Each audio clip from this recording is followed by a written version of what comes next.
नमो भुवच्छायानं नमो लोहे सव्वसाहुणं येषो पञ्चनमुकारो शव्वपावप्रणाशनो मङ्गलानं च सव्वेशिं परमं होरि मङ्गलम् मंगलम भगवान वीरो मंगलम गौतम प्रभु मंगलम स्थूलिभद्राद्याजैनो धर्मोस्तु मंगलम ओंकारं बिंदु संयुक्तं नित्यं ध्यायन्ति योगिना कामदं मोक्षदं चैव ओंकाराय नमो नमः शान्तः प्राज्ञवरो वक्ता गच्छाधीश सुसंयमी शूरीश्वरो गुणाब्धिस्यासङ्गवृद्ध्यै सदोद्यमी शारदा शारदाम्बोज वदना वदनाम्बुजे सर्वदा सर्वदास्माकं सन्निधिं सन्निधिं क्रियात् अज्ञानतिमिरान्धानां ज्ञानाञ्जनशलाकया नेत्रमुन्मीलितं येन तस्मै श्रीगुरवे नमः। नमस्कार कलाकार मौन चोवियारन भाव समाई सचम विचारा का धारण विग्रह पचखाई द्रवग्रम सहस्रागम महत्वगम सब समाहित्य का अनुभव से रही ओम ह्रीं नमो नारायण ओम ह्रीं नमो नारायण ओम ह्रीं नमो नारायण ओम ह्रीं नमो नारायण ओम ह्रीं नमो नारायण ओम ह्रीं नमो नारायण ओम ह्रीं नमो नारायण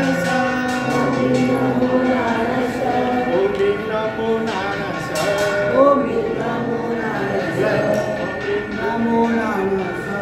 ह्रीं नमो नारायण ओम ह्रीं नमो नारायण ओम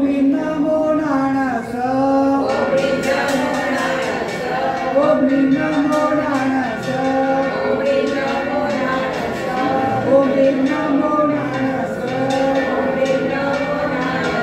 ह्रीं नमो नारायण ओम ह्रीं नमो Narayan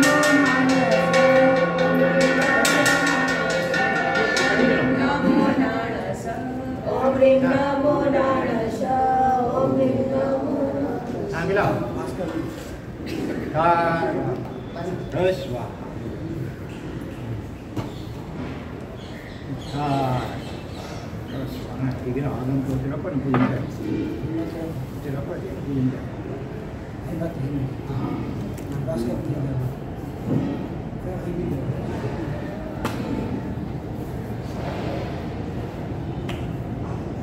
Om Rim Namo Narasa Om Rim Namo Narasa Om Rim Namo Narasa Om Rim Namo Narasa Om Rim Namo Narasa Om Rim Namo Narasa મહામંગલકારી 45 આગમસાર પ્રવચન શ્રેણી ચાલુ છે।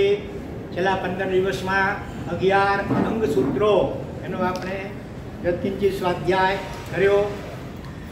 આજથી 12 ઉપાંગ સૂત્રો એની મંગલ શરૂઆત થાય છે। પહેલું ઉપાંગ સૂત્ર છે એનું નામ છે ઉવવાઈ। ઉવવાઈ સૂત્ર અથવા સંસ્કૃતમાં ઔપપાતિક સૂત્ર। તો અત્યારે એકવાર આપણે ભાગ્યશાળી પરિવાર સંઘના માધવ મહેતાજી હરકચંદભાઈ, આપણું નામ શું? હરકચંદભાઈ ઠાકરસિંહ સાવલા, ગામ કચ્છ બેરાજા, અને પ્રવીણભાઈ કેવા? જયવંતભાઈ ગોગરી, ગામ કચ્છ વિડળા। આ બંને જણાએ ભેગા પરિવારે ભેગા મળી સંયુક્ત રીતે આ 12 ઉપાંગ સૂત્રો વરાવવાનો સુંદર લાભ 1200 કલાક સુધી વર્ષ દરમિયાનમાં જ્ઞાનની વિવિધ પ્રકારે આરાધના કરવાના સંકલ્પ સાથે આ લાભ લીધેલો છે। એમણે અત્યારે સૂત્ર વરાવ્યું, એનું પૂજન કર્યું, અને હવે આપણે ઉગો બોલી અને આ ઉપવાઈ સૂત્ર એને 5 કમાસમણા આપીએ। આચારાંગનો ભાખિયો વીરે કરી વિસ્તાર સૂત્ર ઉબવાઈ સોહામણો બુજી લહો ભવ પાર। ચાલી કમાસમણો વંદ્યોમ જાની જાય નિસિયે મુધે નંદામી। ઓમ રીમ શ્રી ઉબવાઈ સૂત્રાય નમો નમઃ। આચારાંગનો બાકીયો ધીરે કરી વિસ્તાર સૂત્ર ઉવાઈ સોહામણું પૂજી લહો ભવ પાર ચાલી કમાસુરો વંદ્યુમ જાનજય નિશિય દેવંગામી ઓમ નિક્ષી ઔપાતિ સુરાય નમો નમઃ આચારાંગનો બાકીયો ધીરે કરી વિસ્તાર સૂત્ર ઉવાઈ સોહામણું પૂજી લહો ભવ પાર ચાલી કમાસુરો વંદ્યુમ જાનજય નિશિય દેવંગામી ઓમ ઉવાય સુત્રાય નમો નમઃ આચારાંગનો બાકીયો ધીરે કરી વિસ્તાર સૂત્ર ઉગવાઈ સોહામણું પૂજી લહો ભવ પાર ચાલી કમાસુરો વંદ્યુમ જાનજય નિશિય દેવંગામી ઓમ રીમ શ્રી ઉવાય સુત્રાય નમો નમઃ આચારાંગનો બાકીયો સ્થવિરે કરી વિસ્તાર સૂત્ર ઉગવાઈ સોહામણું પૂજી લહો ભવ પાર ચાલી કમાસુરો વંદ્યુમ જાનજય નિશિય દેવંગામી ઓમ ઓમ ઉવાય સુત્રાય નમો નમઃ અને હવે આપણે એમની સ્તવના કરીએ ગીત દ્વારા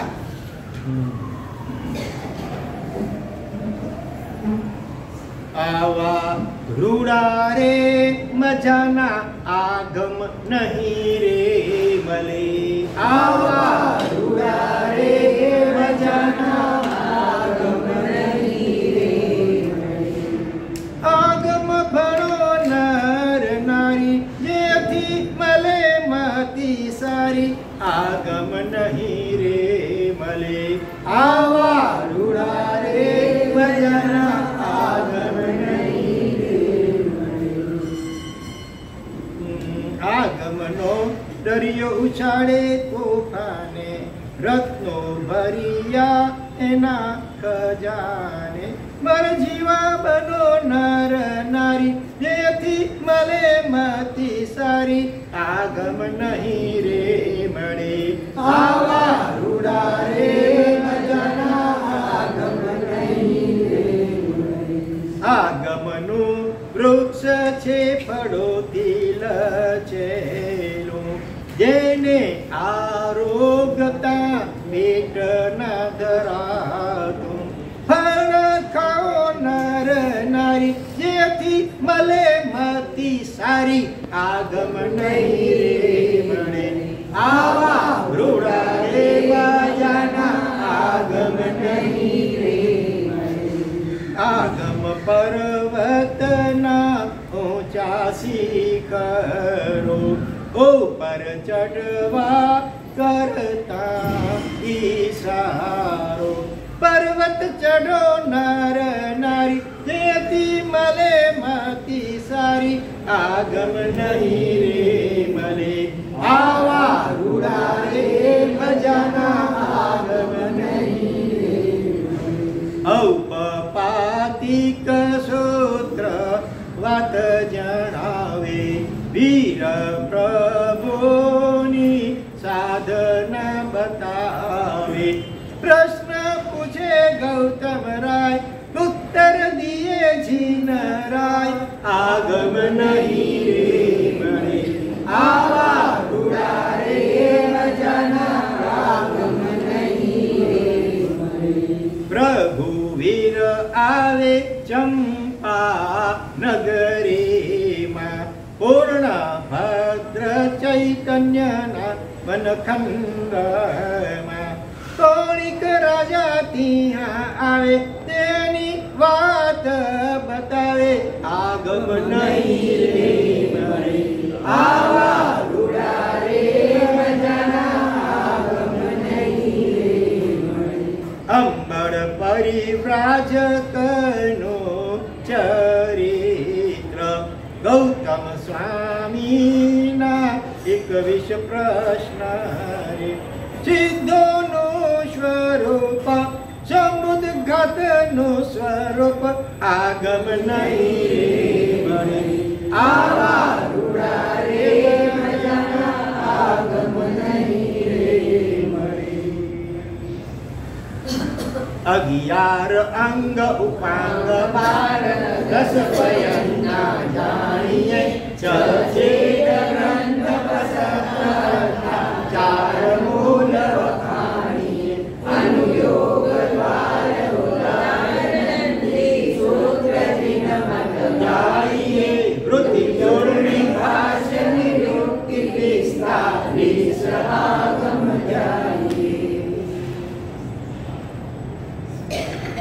મહામંગલકારી અનંત ઉપકારી દિનેશ્વર ભગવાનની સંસાર તારક મોહ રાજાને હારક એવી પવિત્ર જીનવાણી જે આપણને અત્યારે મહાપુણ્યોદય 45 આગમ સ્વરૂપે પ્રાપ્ત થયેલ છે.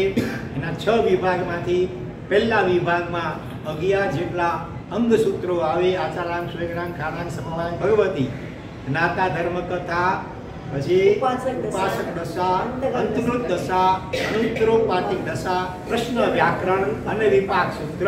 આ 11 અંગસૂત્રો એનો આપણે યત્કિંચિત સ્વાધ્યાય કર્યો, એની રૂપરેખા જોઈ. અને હવે આવે છે 12 ઉપાંગ સૂત્ર. હાથ પગ વગેરે અંગ કહેવાય અને ઉપાંગ એટલે એમાંથી નીકળતા પેટા વિભાગ એટલે આંગળીઓ વગેરે એ ઉપાંગ કહેવાય. તો 11 અંગસૂત્રો ને 12મું હતું દ્રષ્ટિવાદ. ટોટલ 12 અંગો હતા, પણ 12મું અંગ સંપૂર્ણપણે વિચ્છેદ પામ્યું છે. અત્યારે 11 અંગ રહ્યા છે. પણ એ જે 12 અંગ દરેકનું એક એક ઉપાંગ, એટલે ઉપાંગ પણ અહીંયા 12 કયા છે. તો પહેલું જે આચારાંગ સૂત્ર હતો એનો ઉપાંગ સૂત્ર તરીકે આવે છે હવે આ ઉવવાઈ સૂત્ર. કયું સૂત્ર? ઉવવાઈ. આ પ્રાકૃત છે, એનો સંસ્કૃત થાય ઔપપાતિક અથવા ઉવવાઈનું ખરેખર ઉપપાત. ઉવવાઈ એટલે ઉપપાત. ઉપપાત એટલે ઉત્પત્તિ. ઉપપાત એટલે ઉત્પત્તિ. તો અહીંયા કોની ઉત્પત્તિ? જો મનુષ્યો અને તિર્યંચો એનો જન્મ કહેવાય. ઉત્પન્ન થાય ત્યારે એનો જન્મ થયો કહેવાય. ત્યારે દેવતા અને નારકી આ બંને માટે જન્મ શબ્દ વપરાતો નથી, કારણ કે ત્યાં માતા પિતા હોતા નથી. વૈક્રિય શરીર હોય છે અને વાતાવરણમાં વૈક્રિય પૂતગલો ભેગા થાય અને એમાં આત્મા ઉત્પન્ન થઈ જાય, એટલે એને એમનો ઉપપાત થયો કહેવાય. દેવતાનો ઉપપાત થયો ત્યાં દેવ સૈયામાં, અને નારકીનો પણ ઉપપાત થાય ત્યાં કુંભીમાં થાય. તો આ આગમની અંદર મુખ્યત્વે દેવતાઓના ઉપપાત વિશે વર્ણન છે, બરોબર, એના ઉત્તરાર્ધમાં. પણ એના પૂર્વાર્ધની અંદર આખું આ આગમ છે. માત્ર અત્યારે 1167 શ્લોક પ્રમાણ છે મૂળ, અને એના ઉપર 3125 શ્લોક પ્રમાણ ટીકા એ છે. કુલ બધા બંને મળીને 4292 શ્લોક પ્રમાણ આ આગમ અત્યારે વિદ્યમાન છે. તો એમાં શરૂઆતમાં શું છે? પૂર્વાર્ધમાં તે આપણે જોઈએ. ચંપા નામે નગરી, અને એમાં કૌણિક નામે રાજા રાજ્ય કરતા હતા. કૌણિક એટલે કોના દીકરા ખબર છે? ક્ષણિક મહારાજાના પુત્ર કૌણિક રાજા, અને એમની ધારિણી મુખ્ય રાણી છે. અને એક વખત ભગવાન મહાવીર સ્વામી અનુક્રમે વિહાર કરતા કરતા એ ચંપા નગરીથી થોડેક દૂર જે બીજું ગામ હતું ત્યાં પધાર્યા છે. અને કૌણિક રાજા એ પણ ભગવાન મહાવીર સ્વામીના બહુ વિશિષ્ટ ભક્ત હતા. જેમ ક્ષણિક મહારાજા ભગવાન મહાવીર સ્વામીના અનન્ય ભક્ત હતા, અને એ ભક્તિના પ્રભાવે એમણે તીર્થંકર નામકર્મ નિકાસિત કર્યું છે. અને આવતી 24માં પહેલા પદ્મનાભ સ્વામીને અમે તીર્થંકર થવાના છે. એવા એ પ્રભુ ભક્ત ક્ષણિક મહારાજા અને એમના દીકરા છે કૌણિક મહારાજા. એઓ પણ પરમાત્માના બહુ વિશિષ્ટ ભક્ત છે. જેવી રીતે ક્ષણિક મહારાજાએ રોજ પગારદાર માણસો રાખ્યા હતા. એનું એ મુખ્ય કામ શું હતું ખબર છે કોઈને? સવારના પોરમાં જે ભગવાનના સમાચાર મેળવવા માટે ચારે દિશાઓમાં બધામાં ચારે બાજુ માણસો ઉઠેલા હતા.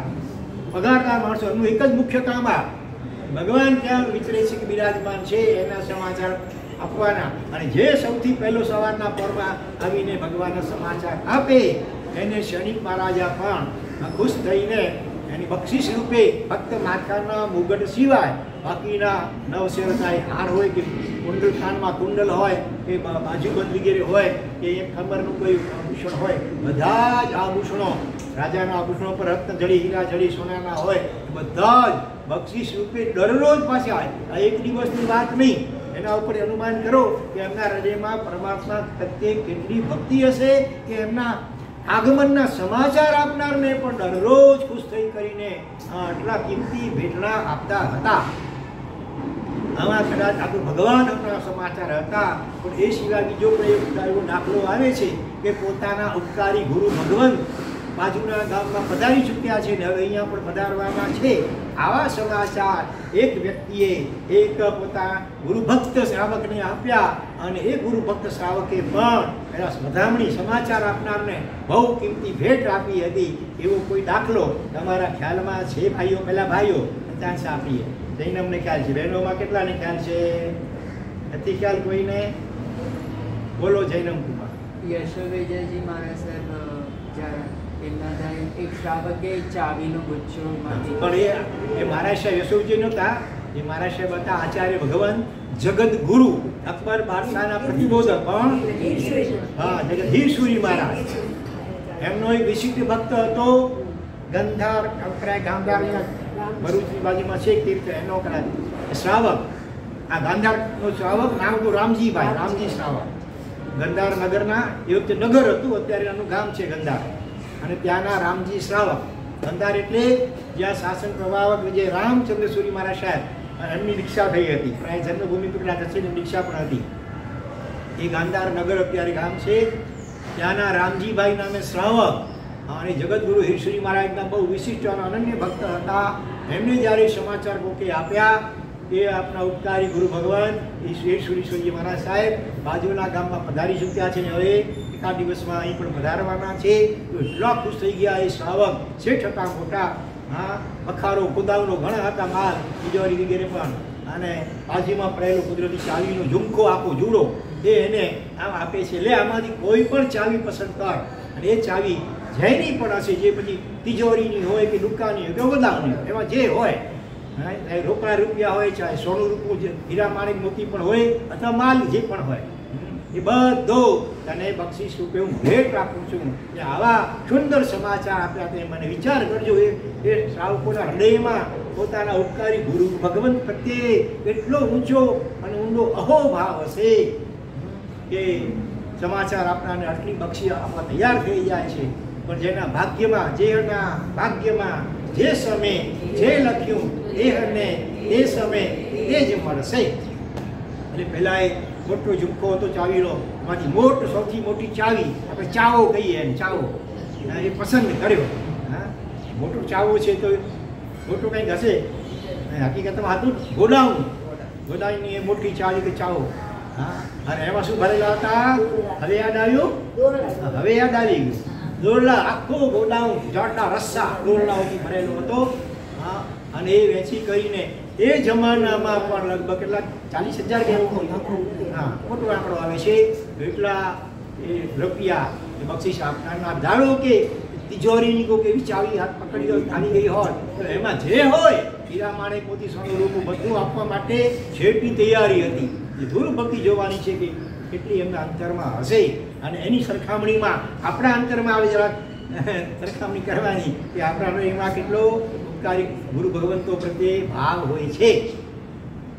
વિચારજો. દેવ અને ગુરુ આપણા સંસાર કારક છે, એના ઉપર તો ઊંચામાં ઊંચો અહોભાવ હોવો જોઈએ. તો સૈનિક મહારાજાને પણ અને એમના સુપુત્ર કોણી એમને પણ એવો જ ભાવ હતો. એમણે પણ આવી રીતે માણસો ગોઠવેલા હતા ચારે બાજુ. અને જે સમાચાર પહેલા આપે એને કિંમતી ભેટ રોજ આપતા હતા. તો અહીંયા એટલે ઓલા તો આભૂષણો બધા સૈનિક જ આપતા હતા, પણ આ રોકડ રકમ આપતા હતા. તો જ્યારે પહેલા સમાચાર મળ્યા કે બાજુના ગામમાં પધાર્યા છે ભગવાન મહાવીર સ્વામી, જે વધામણી આપનારને 1,08,000 એટલી મુદ્રાઓ, એ વખતે જે મુદ્રા હશે સિક્કા, એ એમને બક્ષિસ તરીકે આપી દીધા. આજે દર્શન કર્યા ગોલક સાગર મહારાજ સાહેબના. તેમના શિષ્યએ કીધું કે ગુરુ બનાવવાના ન હોય, આપણે શિષ્ય બનવાનું હોય. બરોબર છે. વાહ, સરસ યાદ રાખ્યું. જો ગઈકાલ તમે ગયા ચૈત્ય પરિપાટી, હા, એ વખતે આવા મહાન અજોડ સંયમી દોલત સાગર શ્રી આચાર્ય ભગવાન સંત સ્થવે એમના વતીથી એમના શિષ્ય પ્રશિષ્ય, જે શિષ્યની પ્રશિષ્ય જે હશે તે એમણે જે વ્યાખ્યાનમાં કહ્યું, એમનું મહત્વનું વાક્ય હરચંદભાઈએ યાદ રાખ્યું. એમણે કહ્યું કે ગુરુ બનાવવાની આપણે શિષ્ય બનવાનું હોય તો ગુરુ આપણા હૃદયમાં ભાવ હોય તો આપણા માટે એટલે સામાન્ય ગુરુ હોય ને, આપણા હૃદયમાં ઊંચો ભાવ હોય તો આપણા માટે ભગવાન તુલ્ય. અને નહીં તો સાક્ષાત ભગવાન મળ્યા હતા કોને? ગોશાળાને. હા, પણ એણે ઉલટો આશાતનાઓ કરીને સંસાર વધારી નાખ્યો. એટલે હકીકતમાં આપણે આપણી યોગ્યતા પાત્રતા વિકસાવવાની જરૂર હોય. એટલે વર્તમાન કાળમાં આપણા ઋણાનુબંધ પ્રમાણે આપના પુણ્ય ભાગ્ય નસીબ વગેરે પ્રમાણે ઋણાનુબંધ પ્રમાણે જે પણ ગુરુ કે ગુરુની મળ્યા હોય એમનામાં આપણે શાસ્ત્રકારો કહે છે ગૌતમ સ્વામી કે ચંદનવાલા એનું આરોપણ કરીને ઊંચામાં ઊંચો ભાવ જો કેળવીએ તો આપણા માટે ગૌતમ સ્વામી કે ચંદનવાલાની પણ ગરજ સારી શકે. નહીં તો ભગવાન મહાવીર સ્વામી કે ગૌતમ સ્વામી જેવા ગુરુ મળ્યા હોય આપણા હૃદયમાં જો સમર્પણ ભાવ ને અહોભાવ ન જાગે તો આપણા માટે વિશેષ લાભકારી કદાચ ન પણ બની શકે, એવું બની શકે. અથવા નેગેટિવ ભાવ આવી જાય તો ઉલટા કર્મબંધથી આપણે ભારે પણ બની શકીએ છીએ. એટલે બહુ સમજવાની જરૂર છે. તો જેવા સમાચાર આપ્યા એલાને ખુશ કર્યો એટલું જ નહીં, પોતે સિંહાસન ઉપર વખતે બેઠા હતા સવાર અને એમાંથી નીચે ઉતરે છે અને પગમાં પહેરેલી કિંમતી રત્ન જડિત મોજડી એ આખી નીચે કાઢી નાખે છે અને 7-8 ડગલા એ દિશામાં આગળ જાય છે. ભગવાન જે દિશામાં હશે ને એ દિશામાં 7-8 ડગલા આગળ જાય છે. પછી નમો થોડું સૂત્રોની જે ડાવો નીચે ઊંચો રાખી બંને હાથની અંદર સાંગળી આમ જોડે કરે અને પરમાત્માને ચક્રસ્તવ નમો થોડમ હરિહંતાણમ ભગવંતાણમ આખું એ ચક્રસ્તવ દ્વારા ભાવથી વંદના કરે છે. વંદના પછી પેલા 5 અભિગમ જેમ દેરાસરમાં આપણે જઈએ ને એ વખતે પણ 5 અભિગમ સાચવવાના 10 ત્રિક અને 5 અભિગમ સાચવવાના હોય. રાજા માટેના 5 અભિગમ અલગ હોય, જંગલ બીજા વ્યક્તિઓ માટેના 5 અભિગમ અલગ હોય. તો 5 અભિગમના નામ સામાન્ય વ્યક્તિઓ માટેના 5 અભિગમના નામ કોઈને ખ્યાલ છે? સચિતનો ત્યાગ. અહીંયા સચિત એટલે સજી હોય એવું જરૂરી નહીં. અચિત એટલે ખાવા પીવાની વસ્તુ, પછી ભાઈ અચિત પણ કાં નિર્જીવ પણ હોય, પણ ખાવા પીવાની વસ્તુ લઈ કરીને દેરાસરમાં જવાય નહીં. તમારે અર્પણ કરવાનું હોય ત્યાં તો જુદી વાત છે, નૈવેદ્ય ફળ. તે સિવાય પોતાના ખાવા પીવા માટેની કોઈ પણ વસ્તુ હિસ્સા વગેરેમાં રાખીને જવાય નહીં. જો ભૂલે ચૂકે આવી ગઈ હિસ્સામાંથી પર્સમાં તો પછી એ વસ્તુ આપણાથી એનો ઉપયોગ કરાય નહીં. એ દેરાસરમાં અર્પણ કરી દેવી જોઈએ. હા, એક વખત એવું બનેલું છે, કિંમતી કેસર બહુ મોંઘી કિસરની ડબ્બી લીધેલી હતી, ઘર વપરાશ માટે લીધેલી હતી, કુદરતી રહી ગઈ ખિસ્સામાં અમારા ડબ્બીમાં. અને પછી દેરાસરમાં પહોંચી ગયા પછી ખ્યાલ આવ્યો એટલે એ ડબ્બી એમણે ત્યાં અર્પણ કરી દીધી. દેરાસરમાં પોતાના ઉપયોગમાં લીધી નહીં. આ એક વિનય છે, એક મર્યાદા છે. તો સચિત દ્રવ્ય એટલે ખાવા પીવાના દ્રવ્યો એનો ત્યાગ કરો. અને બીજું છે અચિત નો અત્યાગ. અહીંયા અચિત એટલે કે શરીર વસ્ત્ર આભૂષણો ખાસ અલંકારો એનો ત્યાગ નહીં કરવાનો. સારામાં સારા અલંકાર પહેરીને જવાનો, વીંટી હોય, હાર હોય વગેરે સારામાં સારા વસ્ત્ર અને અલંકારથી સજ્જ બનીને, પણ મર્યાદાયુક્ત વસ્ત્રો હોવા જોઈએ, બરાબર. પણ એવા છાજ નગર વગર કપડાં પહેરીને જેમ કે ઓલા ડુંગી પહેરીને ઘણા સવારના પોરમાં ઉઠ્યા હોય અને બરમુડા હાફ પેન્ટ વગેરે પહેરીને જે તમે રનિંગ વોકિંગ માટે કસરત માટે પહેરતા હો એવા જેવા તેવા કપડાં પહેરીને દેરાસરમાં જવાય નહીં. તો આસાદના અભિનય કહેવાય. રાષ્ટ્રપતિ, વડાપ્રધાન કે એવા વીઆઈપી મુખ્યમંત્રી વગેરે વ્યક્તિઓ પાસે જતા હો ત્યારે કેવા કપડાં પહેરીને જાઓ? મારા સગાવાલા વેવાઈને ઘરે જતા હો ત્યારે ચાલુ જેવા તેવા કપડાં પહેરો, વ્યવસ્થિત કપડાં પહેરીને જાઓ ને એ એમનું ઔચિત્ય છે, એમનું સન્માન છે, બરોબર. એવી રીતે ત્રણલોકના નાથ પાસે જ્યારે જવાનું હોય ત્યારે પોતાની ભલે શક્તિ અનુસાર પણ સારામાં શાસ્ત્ર પવિત્ર વસ્ત્ર અને અલંકારોથી સજ્જ બનીને જવાનું. આ બીજો અભિગમ. ત્રીજો અભિગમ ઉત્તરાસન અખંડ ઉત્તરા સચિત્ત મનુજણમ મણેગત્તમ દિગસારી ઉત્તરાસંગુ અને અંજલિ શિરસી જીણ્યકે. ગુરુવંદન ચૈત્યવંદન ભાષ્ય એની અંદર એક જ ગાથામાં આ 5 અભિગમ બતાવ્યા છે. અખંડ ઉત્તરાસન, વગર સાંધેલો વગર સીવેલી પછડી જેને આપણે કહીએ, ખેસ જેને કહીએ, હા એ હોવું જોઈએ. શા માટે? પછી એ શોભા માટે ખાલી નહીં, એનો ઉપયોગ કરવાનો. કઈ રીતે બોલવાનું હોય ત્યારે એનો ખેસનો આગળનો છેડો હોય મોઢા આગળ રાખી કરીને બોલવાનું. જ્યારે ખમાસણા વંદના કરવાની હોય ત્યારે પણ ભૂમિને એનાથી પ્રમારજી કરી અને ખમાસણા આપવાનો હોય જીવ રક્ષા માટે. અને કેસની આગળની ડસીઓ હોય ને મુલાયમ હોવી જોઈએ. આજે ડસીઓ લગભગ નીકળી ગઈ છે, ખાલી એમ જ કેસ રહ્યા છે. તો વચમાં થોડા દિવસ પહેલાં કોઈક શ્રાવક આવ્યા પણ રસીવાળું કેસ પહેરી કરીને આવ્યા હતા. તો એ આ રીતે ઉત્તરાસન. પછી અંજલિ શિરસી જીણ દીઠે, જેવા ભગવાન દૂરથી દેખાય એક વાર, બરાબર. ખબારામાં અથવા તો રંગમંડપમાં પ્રવેશ્યા હોઈએ, દેરાસરના કબ્બામાં પ્રવેશ્યા પગથિયાની નીચે ત્યાંથી ભગવાન દેખાત કરેલા મૂળનાયક સીધો એક વાર ઊભા કરી અંજલિ શિરસી, મસ્તક ઉપર હાથ જોડી અંજલિ જોડી નમો જીણામ કહી અને નમસ્કાર કરવો જોઈએ. એમ સીધે સીધા ઘૂસી જઈએ ગભારામાં ગયા છે એમ નહીં. જ્યાંથી ફેલવેલા ભગવાન દેખાય ત્યાં ક્ષણવાર માટે ઉભા રહી જવું જોઈએ. હાથ જોડી મસ્તક નમાવી નવો જીનાણમ એમ બોલી કરીને પરમાત્મા નમસ્કાર કરવો. આ ચોથો અભિગમ. અને પાંચમો અભિગમ મનની એકાગ્રતા, જે સૌથી મોસ્ટ આઈએમપી ઇમ્પોર્ટન્ટ છે, વીવીઆઈપી વેરી વેરી ઇમ્પોર્ટન્ટ છે. બરોબર, મનની એકાગ્રતા. અને એને માટે આપણે 3 વાર નિશિહી બોલીએ છીએ. નિશિહી નિશિહી નિશિહી, મનથી વચનથી કાયાથી, બીજા કોઈ વિચાર વાણી કે વર્તન હું નહીં કરું. હા, તો આ 5 અભિગમ સાચવવા પૂર્વ પછી આ મનના ખમાસણા આપી અને નમોત્તમ સૂત્ર બોલી પરમાત્માની સ્તવના કરે છે. કોણ? પૌણિક મહારાજા.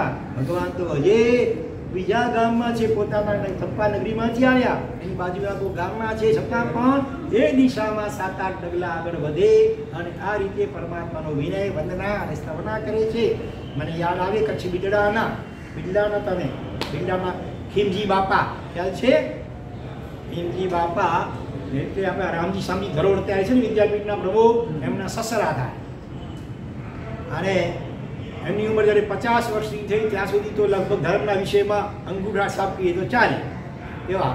પણ સાહેબજીનું ચોમાસું થયું, અનંતકારી રાષ્ટ્રસંઘ ગુરુદેવ શ્રી ગુણસાગર સરસ્વતી મહારાજ સાહેબ, એમનું ચાતુર્માસ બિરલામાં થયું ત્યારે એમણે ધર્મનો એકડો ઘૂંટવાની શરૂઆત કરી એમ કહીએ તો ચાલે. નવકાર મંત્રથી માંડી, ઈચ્છામી ખમાસ નમસ્કાર અંગૂઠીઓથી માંડી.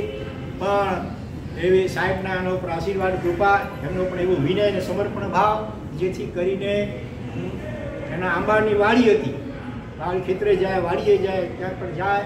રાત્રે ઘણીવાર વાઇપ કરવા, એટલે પશુઓ હેરાન ન કરે એટલા માટે ત્યાં જ જોવાનું આવે. માછડો હોય, માછડા ઉપર સુઈ જાય. સવારના ઉઠીને પહેલું કામ એ કરે. સાહેબ જે ગામમાં હોય, જ્યાં પણ હોય, બિરલામાં હોય, બીજા કોઈ પણ ગામમાં હોય, સમાચાર મેળવતા રહે. જેને ભૂખ હોય ને, રુચિ હોય તો ઓટોમેટિક સમાચાર મળી જાય. એ જમાનામાં કે મોબાઈલ નહોતા અને ફોન પણ બહુ જ ઓછા કે નહીં વધશે કદાચ એ વખતે તો. હા, તો પણ એ સમાચાર મેળવી લે ગામથી. અને એ દિશામાં એ સાહેબને રોજ ઈચ્છા અંગૂઠીઓ ખમાવીને વંદના કરે કિમજી બાપા દરરોજ. હા, અને એના પ્રભાવે 5 પ્રતિક્રમણ અનેક સ્તવનોને સજ્જાયો કંઠસ્થ કર્યા. અને અવાજ પણ એટલો પાણી મોટો અવાજ, અને રેડિયો બાપા, રેડિયાનો અવાજ મોટો ને માઇકનો. હા, એ રીતે ઉપાસના બોલતા હોય અને બહાર રોડ ઉપર પસાર થતા લોકોને પણ સ્પષ્ટ સંભળાય એવા સ્તવન સજ્જાય અને સૂત્રો લલકારીને મોટે અવાજે બોલતા. અને આ રીતે રોજ સાહેબ ન હોય ગામમાં, દૂર હોય તો પણ એ દિશામાં રોજ અંગૂઠીઓ ખમાવીને વંદન કરતા.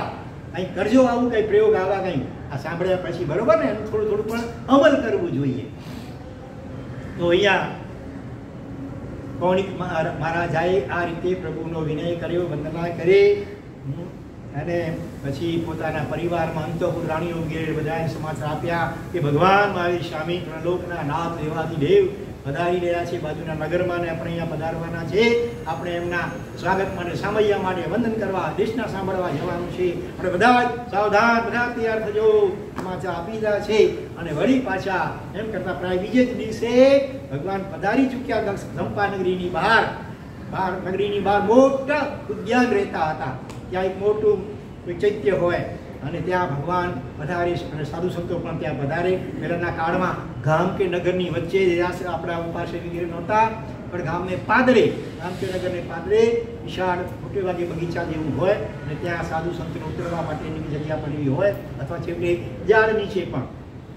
તો અહીંયા ભગવાન મહાવીર સ્વામી હવે ચંપા નગરીના બહાર ઉદ્યાનમાં પધાર્યા છે. આ સમાચાર જ્યારે પહેલા એમને ઉદ્યાન પાલકી આપ્યા, એટલે સીધા એને 12.5 લાખ સિક્કાઓ એ જમાનામાં જે હશે, બાજુના ગામમાં પધાર્યા એને 1,08,000 સિક્કા. અને હવે આપણી નગરીમાં પધારી ચૂક્યા છે આ સમાચાર આપનારને 12.5 લાખ સિક્કાઓ એનું પ્રીતિદાન બક્ષિસ તરીકે એને આપ્યું.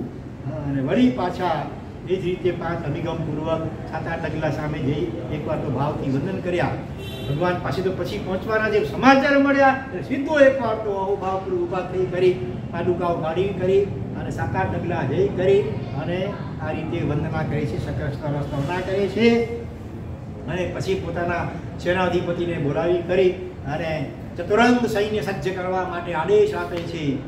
હજારોની સંખ્યામાં હાથીઓ, ઘોડાઓ, રથો અને સાથે પાયદળ સૈન્ય, અને આ બાજુ નગરમાં પણ આ ઘોષના ઢંઢેરો પીટાવી દે છે. ભગવાન મહાવીર સ્વામી અને લોકના નાથ જોશોડ ઇન્દ્રો દ્વારા પૂજિત તરણ તારણહાર એવા દિવ્ય ભગવાન મહાવીર સ્વામી એ પધારી ચૂક્યા છે. એમના દર્શન, વંદન અને વાણી શ્રવણ માટે દરેક નગરવાસીઓએ ચાલવાનું છે. કોઈએ ગેરહાજર રહેવાનું નથી. બને એટલા મારી શક્તિ પ્રમાણે વસ્ત્ર અલંકારોથી બની ઠરીને સજ્જ થઈ કરીને બધાએ ચાલવાનું છે. આ રીતે આખા નગરમાં ઢંઢેરો પીટાયો. નગરના લોકો પણ બધા રાજીના રેડ થઈ ગયા અને પોતપોતાના શક્તિ પ્રમાણે વસ્ત્ર અલંકારથી સજ્જ બનીને હવે રાજમહેલની પાસે આવી ચૂકેલા છે. આ બધું રાજા પોતે પણ રાજા હોય એનું સ્નાન પણ કેવું હોય, કેટલા પાણી સુગંધી, પહેલાં તો વ્યાયામ કરે, બર્તન વગેરે ઘટાડે, જેવી રીતે કલ્પિતોમાં વર્ણન આવે છે ને સિદ્ધાર્થ રાજાનું, લગભગ એવી રીતે ઠાઠ મારથી બધું કરે છે. વ્યાયામ, કસરત, માલિશ, સ્નાન અને ઉત્તમ કોટીના વસ્ત્રો અને અલંકારો રાજાશાહી એકદમ એનાથી સજ્જ બની જાય છે. અને આ બધું રાણીઓ પણ ધારીની વગેરે બધી રાણીઓ પણ એ રીતે વસ્ત્ર અલંકારોથી સજ્જ બની જાય છે. અને રાજાનો પટ્ટહાસી હોય, મોટા મુખ્ય હાથી, એને પણ એકદમ રીતે શણગારવામાં આવેલ છે. અને એની ઉપર સૈનિક કોણિક મહારાજા આરૂઢ થાય છે, માથે છત્ર વગેરે હોય. અને આ રીતે અનેક પ્રકારના વાજિંત્રોના રાડ, ઢોલ સરળાઈ તો કાંઈ નહીં, એમ અનેક પ્રકારે એવા અદ્ભુત વાજિંત્રોના નાદથી આખું આકાશ જાણે આમ ગાજી ઉઠ્યું છે. અને એવા અત્યંત ઠાઠમાઠ આડંબરથી બહુ વિસ્તારથી આમાં વર્ણન છે. આપણે તો બહુ સંક્ષેપમાં રૂપરેખા જોઈ રહ્યા છીએ, બાકી આ આગમમાં તો અદ્ભુત ખરેખર એક ચીજનું વર્ણન છે. જો અને એ રીતે ભાગ્યે જ કોઈએ કર્યું હોય કદાચ એવું સાંભળ્યું. કારણ દશાના ભદ્ર રાજાએ કેવું ઠાઠમાઠથી કર્યું હતું. અષ્ટોત્તરી તીર્થમાલા એનું વર્ણન આવે છે. એવી રીતે કોણિક મહારાજાનું સામયું પણ વખણાય.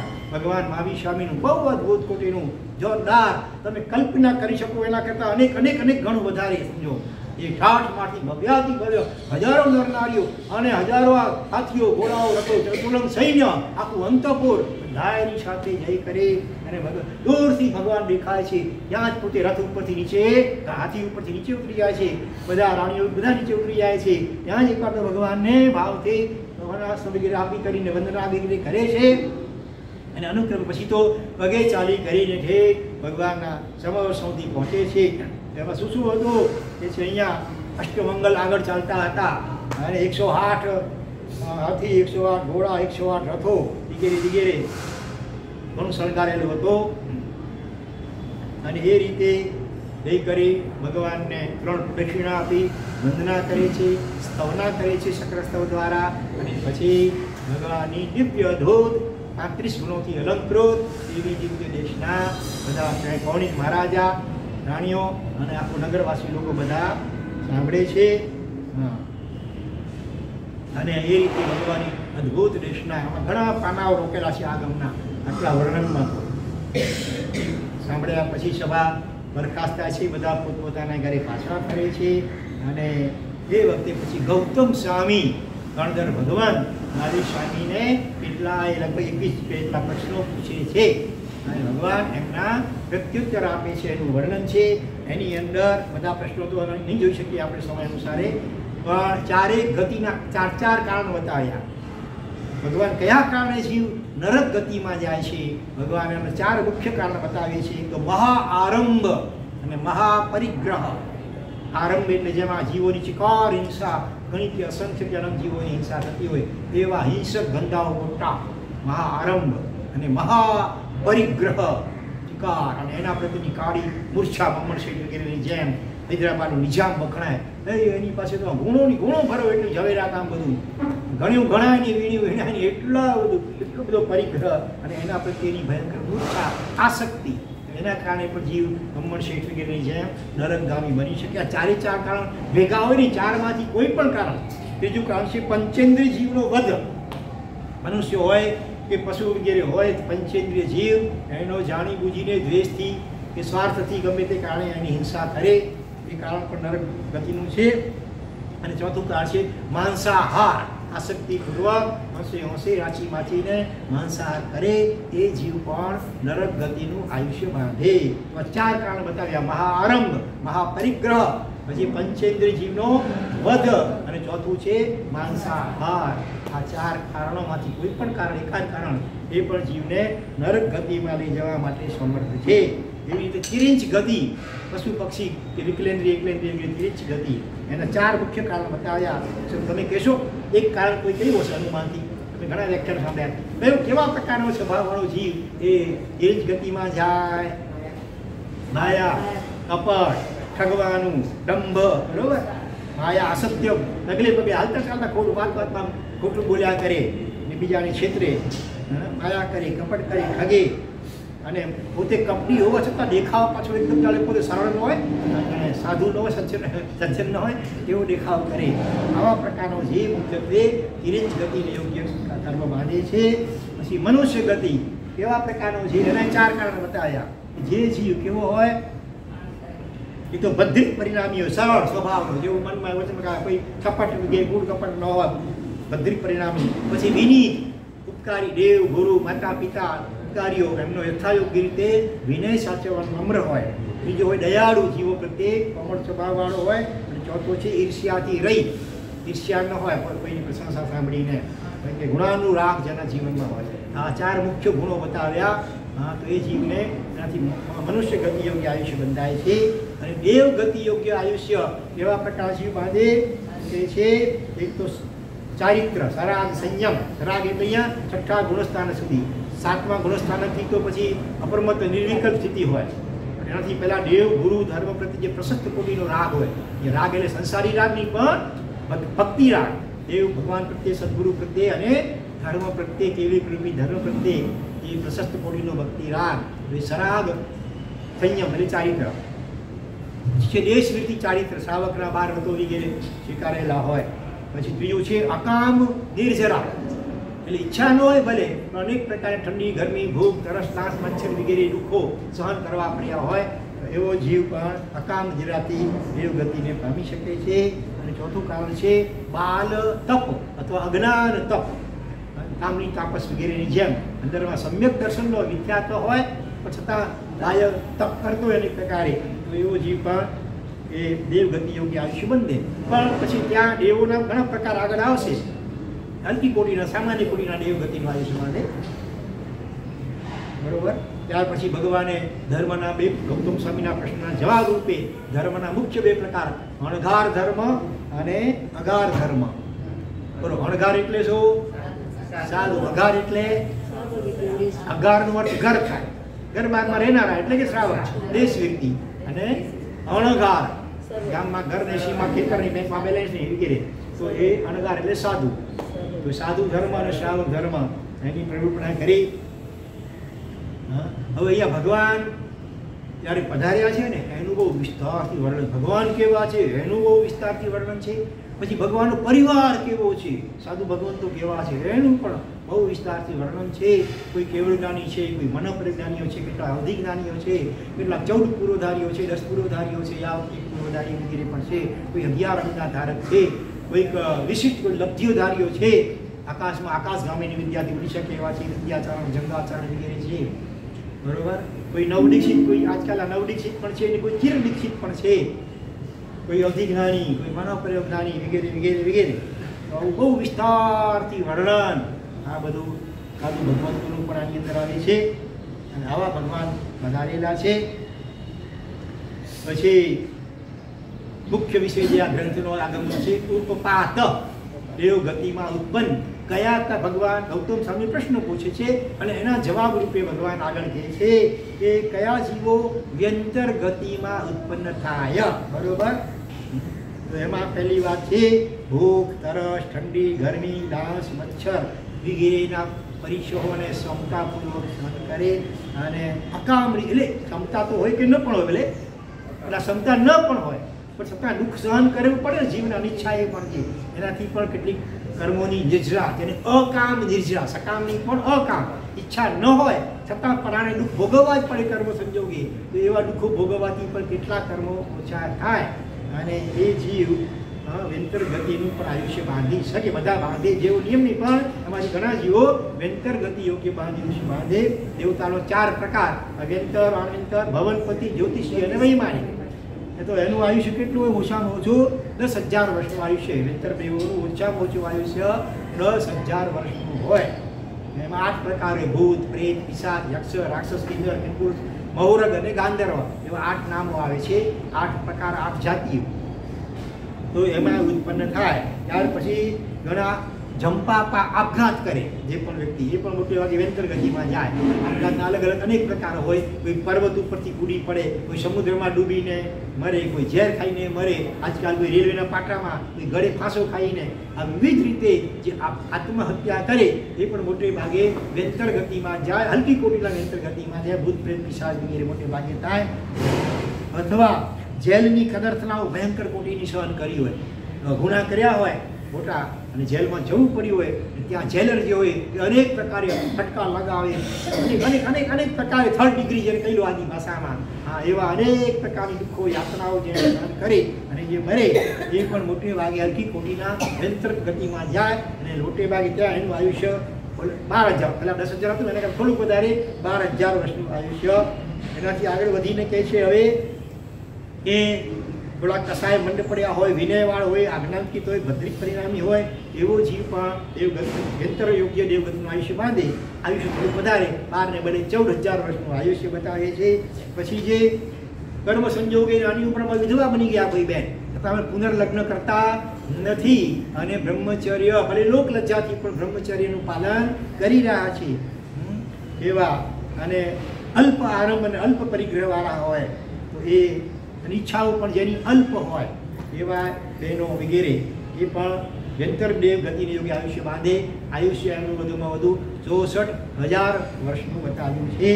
ત્યાર પછી એવા જીવો હોય મનુષ્યો કે જે બહુ ઓછા દ્રવ્યોથી આહાર કરતા હોય, 2, 3, 4, 5 વગેરે, એનાથી વધારે આઈટમો મારે વાપરવી નહીં, આવા પ્રકારના અભિગ્રહ જેમના હોય.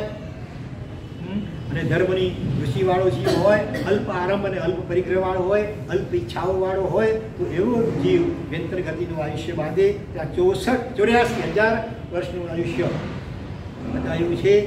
બરોબર? તો આ રીતે વેંતરોમાં પણ ઘણી તરતમતા હોય. 8 વેંતર, 8 વાણ વેંતર પણ હોય. વેંતરના જ પેટા વિભાગ 8 વાણ વેંતર જીવ વિચારની અંદર બધાનું વર્ણન આવે છે. પણપન્ની, પછી આવે છે ને ઈશીવાડી, દંડવાડી, કોહન, પતંગ એવા નામો આવે છે.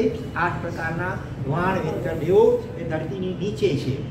બરોબર? એના નગરો છે. વેંતરોના અસંખ્ય નગરો હોય. દરેક નગરમાં એક શાશ્વત જિનાલય હોય. એટલે કેવલ નાનીમાં કઈ અસંખ્ય વ્યંતર જોઈશી. વેંતરોમાં પણ અસંખ્ય દેરાસરો શાશ્વતા. ઉપર જ્યોતિષ ચક્રમાં પણ જેટલા દેવ વિમાનો દરેકમાં એક શાશ્વત જિનાલય હોય, ત્યાં પણ અસંખ્ય. હવે જ્યોતિષી દેવોમાં કેવા પ્રકાર જેવો ઉત્પન્ન થાય તે ભગવાન એનો ઉપપાત. બરોબર? દેવોની ઉત્પત્તિ કયા દેવલોકમાં શેના કારણે થાય એનું વિસ્તારથી વર્ણન કર્યું છે. આપણે તો માત્ર સંક્ષેપમાં રૂપરેખા ત્યાં જોઈ રહ્યા છીએ.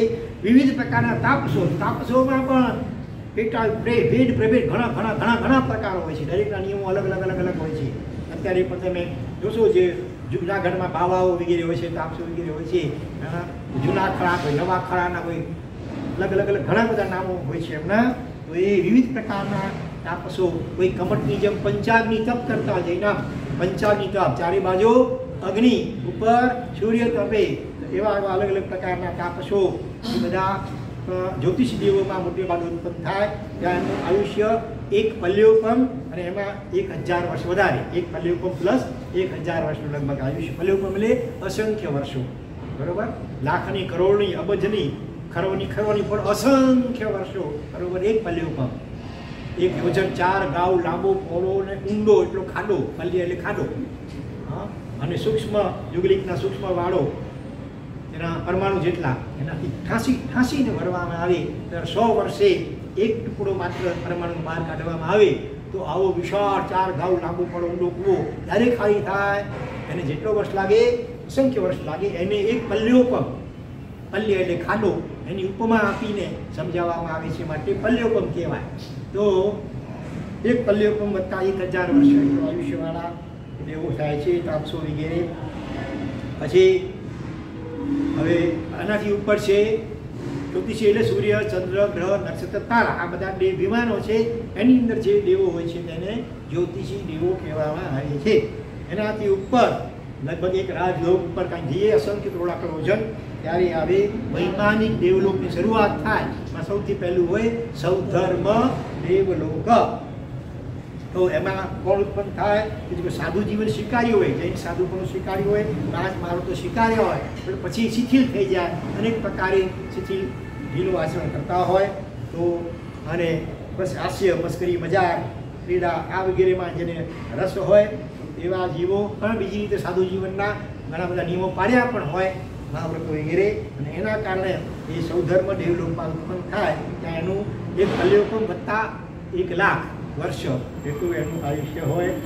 એનાથી આગળ વધીને 5મું બ્રહ્મદેવલોક સીધી વાત કરે છે. ત્યાં કેવા જીવો ઉત્પન્ન થાય? વિવિધ પ્રકારના પરિવ્રાજકો એટલે સંન્યાસીઓ. એના ઘણા ઘણા ઘણા ઘણા ઘણા પેટ ઘણો વિસ્તારથી ઘણા આગમમાં છે. આવું આવું કરતો આવું આવા આટલા આટલા આટલા આટલા બધા નિયમો ઘણા બધા પાડતા હોય. તો એવા જે પરિવ્રાજક એટલે વિવિધ પ્રકારના સંન્યાસીઓ, કેટલાક પરમહંસ હોય, કેટલાક વેદ વગેરે વેદાંતના જાણકાર વગેરે હોય. તો એ 10 સાગરોપમ આયુષ્ય હોય. 5મા બ્રહ્મદેવલોકમાં 10 સાગરોપમ, સાગર એટલે સમુદ્ર, એની ઉપમા આપીને સમજાવાય અને એક સાગરોપમ કહેવાય. કેટલા પલ્યોપમનું એક સાગરોપમ થાય ખબર છે કોઈને? કેટલા પલ્યોપમ બરાબર એક સાગરોપમ? બોલો, નથી ખબર? 10 કરોડ પલ્યોપમ. પલ્યોપમ આપણે હમણાં વિચારી ગયા અસંખ્ય વર્ષનો, બરોબર? એવા કરોડ ને કરોડથી ગુણો અને કરોડા કરોડ કહેવાય. એવા 10 કરોડા કરોડ પલ્યોપમ ઇઝ ઇક્વલ ટુ 1 સાગરોપમ, એક સાગરોપમ. એવા 10 સાગરોપમનું આયુષ્ય 5મા બ્રહ્મદેવલોકમાં હોય. ત્યાં સંન્યાસીઓ પરિવ્રાજકો વગેરે વધુમાં વધુ ત્યાં સુધી ઉત્પન્ન થઈ શકે. અને એમાં હવે એક અહીંયા ભગવાન મહાવીર સ્વામીના ભક્ત એવા એક પરિવ્રાજક સંન્યાસી જેનું નામ આમ તો પ્રસિદ્ધ છે, અંબળ પરિવ્રાજક. અંબળ એનું જીવન ચરિત્ર પણ આમાં બતાવ્યું છે. અંબળ એ સંન્યાસીનો પણ શ્રાવકના 12 વ્રતો એને સ્વીકારેલા. ભગવાન મહાવીર સ્વામી પ્રત્યે ખૂબ ભક્તિ ભાવ એના અંતરમાં. છઠના પાણે છઠ કરતા હતા એ અંબળ પરિવ્રાજક. અને 2 હાથ આમ ઊંચા કરી પ્રસન્નચંદ્ર રાજર્ષિની જેમ સૂર્ય સામે દ્રષ્ટિ રાખી કરી અને સાધના કરતા હતા. અને પરિણામે અનેક લબ્ધિઓ, વૈક્રિય લબ્ધિ વગેરે અને અવધિ જ્ઞાન પણ એમને કેટલું હતું અને વૈક્રિય લબ્ધિ પણ હતી. એવા એ અંબળ પરિવ્રાજક જેના દ્વારા ભગવાને કોને ધર્મલાભ મોકલાવ્યો હતો? સુલસા શ્રાવિકાને. એમની સાધનાનું જીવન ચરિત્રનું કેટલું વર્ણન કરેલું છે. અને એ અંબળ પરિવ્રાજક ગૌતમ સ્વામી પૂછે છે ભગવાનને કે પછી એ ભગવાન એ આ ભાવમાં દીક્ષા લેશે? ભગવાન કે દીક્ષા તો નહીં લે, પણ પછી એ આયુષ્ય પૂરું કરીને સૌધર્મ દેવલોકમાં દેવ તરીકે ઉત્પન્ન થશે. ત્યાંથી આયુષ્ય પૂરું કરે અને મહાવીર ક્ષેત્રમાં એ શ્રીમંત કુળમાં મનુષ્ય તરીકે જન્મ પામશે. એનું નામ હશે દ્રઢ પ્રતિજ્ઞા. જેની પ્રતિજ્ઞા દ્રઢ છે, મજબૂત છે. એવા ના એ તો નામ છે ભલે, પણ નામ પ્રમાણે ગુણવાળો એવો એ દ્રઢ પ્રતિજ્ઞ નામે શ્રીમંત પુત્ર થશે. અને ત્યાં ખૂબ ઘણા બધા ગુણો એના જીવનમાં હશે, નિર્ભયતા વગેરે. અને આગળ જતાં એ દ્રઢ પ્રતિજ્ઞ સંયમ ચારિત્ર સ્વીકારશે. સંસારમાં નહીં પડે, લગ્ન વગેરે નહીં કરે, પણ સીધો ચારિત્ર સ્વીકારશે. ખૂબ ક્ષુન્ન રીતે, અનિશુદ્ધ રીતે એ ચારિત્રનું પાલન કરે. જાતિ કર્મનો ક્ષય કરી કેવળ જ્ઞાન પામી આયુષ્ય પૂર્ણ થયે મોક્ષગામી બનશે. એમ ભગવાન મહાવીર સ્વામી ગૌતમ સ્વામીને અંબળ પરિવ્રાજકનું જીવન ચરિત્ર સંભળાવે છે. એ પણ આની અંદર બહુ સરસ રીતે આપેલું છે. ત્યાર પછી કેટલાક દેવો, વૈમાનિક દેવોમાં પણ 3 પ્રકાર એવા હોય છે. હલકી જાતિના દેવો વેંતરમાં હોય તો સમજ્યા. આમ વૈમાનિક દેવલોકમાં હોય, 12 વૈમાનિક દેવલોક છે ને, એમની વચ્ચે વચ્ચે ક્યાંક એવા 3 પ્રકારના હલકી જાતિના દેવો આવે, જેના દેવલોકો છે. એનું શું કહેવાય? કિલ્બિશિક. કિલ્બિશ એટલે આમ પાક, કિલ્બિશિક. અને ત્રિપલિયા, 3 સાગરિયા અને 13 સાગરિયા. હા, 3 10 ને 13 છે. ભલે. તો એવા એટલા આયુષ્ય, એટલા પલ્યોપમના આયુષ્યવાળા એ દેવો હોય છે. પહેલા અને બીજા સૌધર્મ અને ઈશાન દેવલોક, એની નીચે પહેલું આ કિલ્બિશિક દેવલોક હોય છે. અને એમાં 3 પલ્યોપમની આયુષ્યવાળા એ એવું હોય છે. અને એક એમાં કોણ ઉત્પન્ન થાય કે જે આચાર્ય ઉપાધ્યાય સાધુ સાધીની નિંદા ટીકા વગેરે કર્યું. આમ હા, પોતે પાછું સાધુ પણ ઉપાડ્યું હોય સાધુ પોતે, પણ સ્વભાવ એવો ઈર્ષ્યાળુ અને ટીકાખોર હોય વાતમાં, એમાં કોઈને છોડે નહીં. પછી ગચ્છાધિપતિ હોય, આચાર્ય હોય, ઉપાધ્યાય હોય, પન્યાસ હોય, કોઈ પણ હોય સાધુ સાધી, એના પ્લસ પોઈન્ટ જોવાને બદલે અને માઇનસ પોઈન્ટ ઉપર જ નજર હોય એની, અને એની ટીકા નિંદા વગેરે કરે. પણ બીજી રીતે સાધુ પણ ઉપાડ્યું હોય, મહાવ્રતો પાડ્યા હોય, એને કારણે દેવગતિ એવું આયુષ્ય બાંધ્યું હોય વૈમાનિક દેવનું, પણ એમાં હલકી જાતિ કેલબીસી કે હલકી જાતિના. અને એનું કાર્ય શું હોય? મુખ્યત્વે જ્યારે મહોત્સવના પ્રસંગો હોય, દેવલોકમાં કોઈ ભગવાનની ભક્તિ આદિના પ્રસંગો હોય, એ વખતે એને લંગા તરીકે, ઢોલી તરીકે, લંગા ગળામાં ઢોલ વગાડવાનું કામ, એવું કામ એને કરવું પડે. એટલે મનમાં વિચાર બહુ પછી આમ બીજા દેવોની ઈર્ષ્યા થાય, આવા બધા સુખી અને મારી આ સ્થિતિ. પણ ત્યાં ભાઈ આગલા ભાવમાં એવા પીજવાળ્યા છે. વિચાર કરજો બધા, કોઈ પણ સાધુ સાધી ભૂલે ચૂકે કોઈની પણ નિંદા કરવી નહીં.